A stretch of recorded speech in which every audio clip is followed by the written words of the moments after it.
Developer Raven Software is no novice when it comes to the X-Men franchise. Having released both X-Men Legends games back in the early 2000s, Marvel's higher-ups did the right thing by trusting them with this game.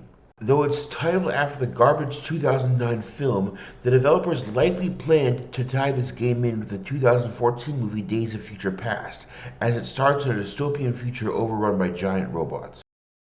After hacking apart bodies by the truckload in a stunning pre-rendered cutscene that made you feel as though you were watching a good X-Men movie, this game's biggest strengths are its visceral combat and the amount of fan service it brings in from the comic books. Its biggest weakness is everything else. From the repetitive level design to the bland environments, the incomprehensible story, not the least aided by a tidal wave of flashbacks and flash forwards, makes this game a difficult one to recommend to anyone who hasn't either seen the movie or has extensive knowledge of the comic book lore.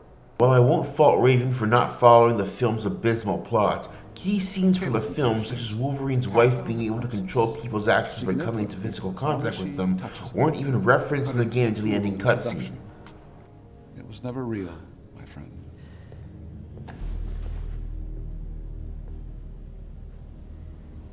It was real for me. Told you if you came down this road, you would like what you found.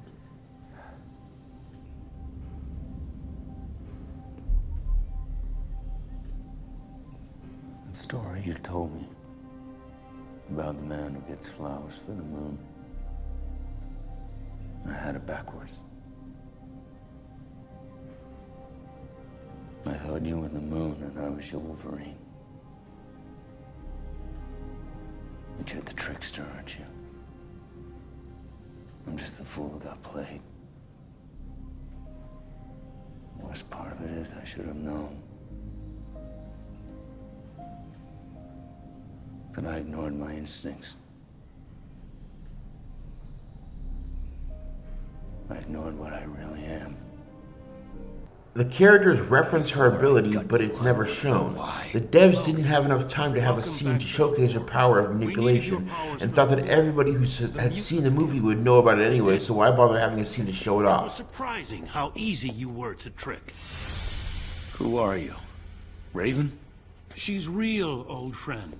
It's her. Tell him about the day you died. They gave me a syringe full of hydrochlorothiazide. Reduces the heartbeat to almost zero. Breathing virtually stops. You flatline for 6 minutes.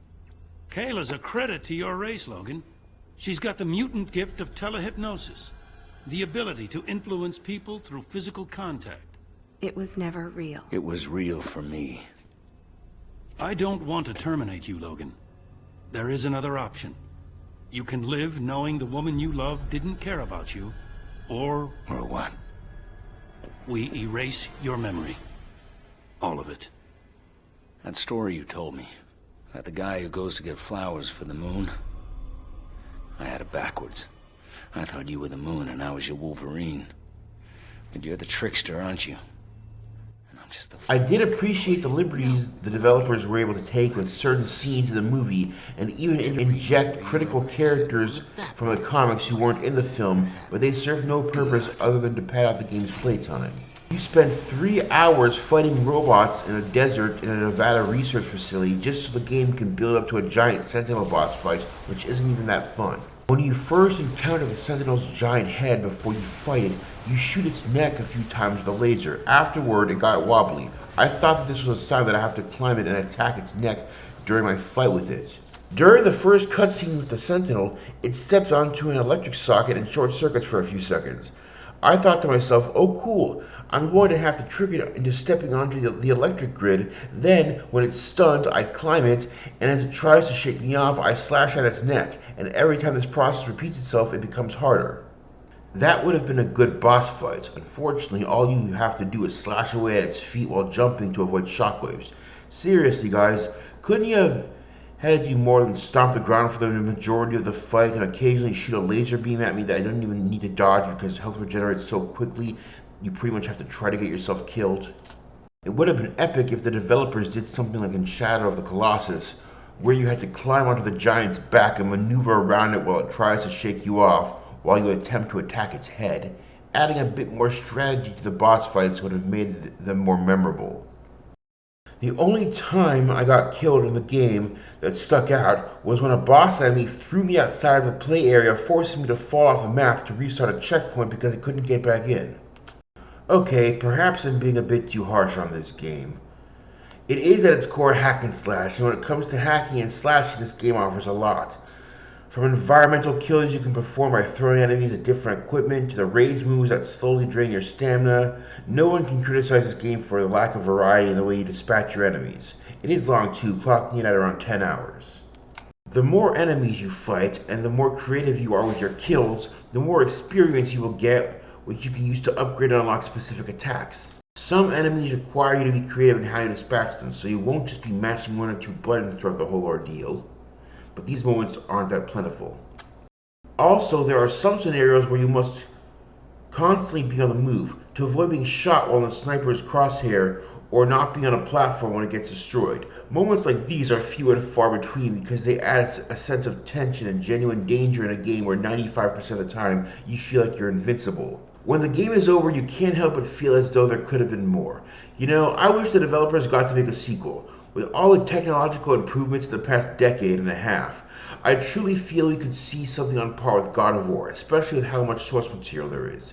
As is, this game is a fun time sink for those who want to feel like Wolverine.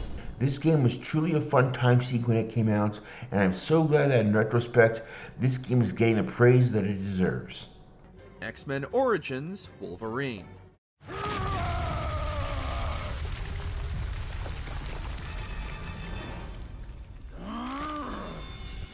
Another game starring Hugh Jackman that was far superior to the movie, X-Men Origins Wolverine, particularly the Uncaged edition, was everything fans of the iconic X-Men wanted from the character, but the films were too chicken to adapt directly.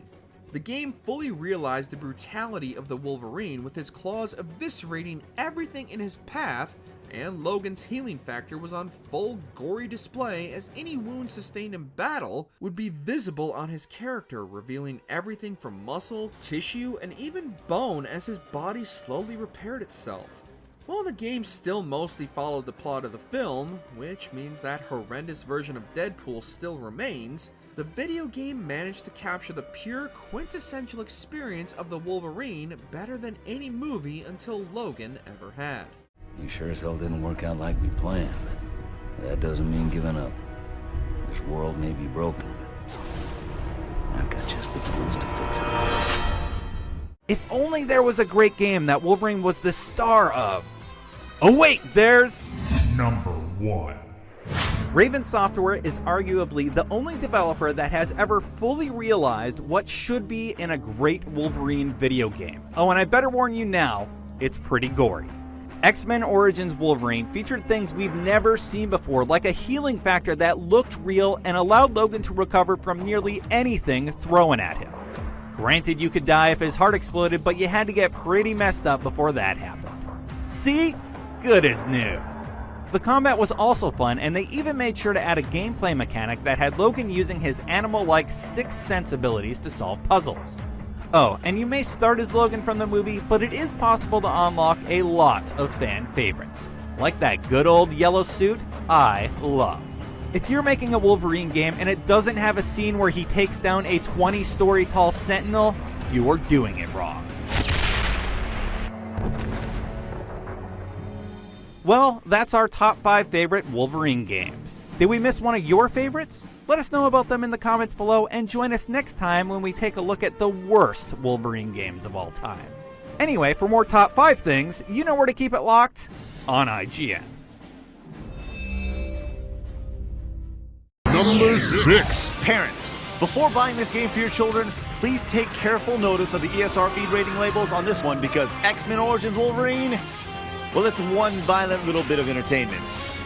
Who am I kidding? Your parents are not watching this. You play this watered-down version of the movie with giant robots and stuff, but who cares? I don't, because you can do this. And this. And also this. And you can do it all while dressed like the classic Wolverine from the old days. Now that is some fan service. I mean, sometimes it's okay for a game to have almost nothing to do with the movie as long as the title's the same. Number 3. It's not often that the video game adaptation of a movie ends up being better than the source material, but that's exactly the case with X-Men Origins Wolverine.